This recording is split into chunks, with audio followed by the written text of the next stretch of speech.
Hello കുട്ടികളെ, അപ്പോൾ ഇന്ന് നമ്മൾ പഠിക്കാൻ പോകുന്നത് കമ്പ്യൂട്ടറിൻ്റെ ഇമ്പോർട്ടൻ്റ് കാര്യങ്ങളാണ്. അതിൻ്റെ ബേസിക്സ് ആണ് നമ്മളിന്ന് പഠിക്കുന്നത്. അപ്പോൾ നമുക്കെല്ലാവർക്കും അറിയാം എന്താണൊരു കമ്പ്യൂട്ടർ എന്ന്. കാരണം നമ്മൾ ഇന്നത്തെ മേഖലയിൽ നോക്കുമ്പോൾ എല്ലാ സ്ഥാപനങ്ങളിലും കമ്പ്യൂട്ടേഴ്സ് ഉണ്ട്. അപ്പോൾ എന്താണ് computer? It is a programmable device which is performed by set of instructions shared in its own memory. Computer എന്ന് പറയുന്നത് ഒരു പ്രോഗ്രാമബിൾ ഡിവൈസാണ്.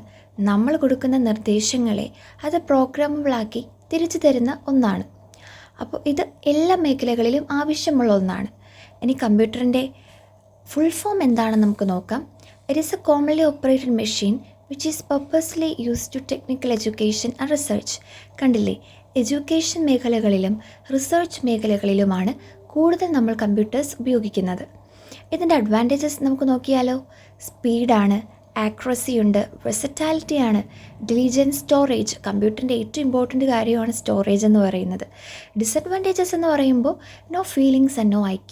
നമുക്കറിയാം കമ്പ്യൂട്ടേഴ്സിന് നമ്മളെപ്പോലൊരു വിഷമമോ ഒരു ചിന്തകളോ ഒന്നുമില്ല. അവർ നമ്മൾ കൊടുക്കുന്ന ഒരു ഉദ്ദേശം വെച്ച് പെർഫോം ചെയ്യുന്നതേ ഉള്ളൂ. അതുകൊണ്ടാണ് അതിനെ പ്രോഗ്രാമബിൾ ഡിവൈസ് എന്ന് പറയുന്നത്. ഇനി കമ്പ്യൂട്ടേഴ്സ് യൂസ് ചെയ്യുന്ന ലാംഗ്വേജ് എന്ന് പറയുന്നത് ബൈനറി ലാംഗ്വേജ് ആണ്.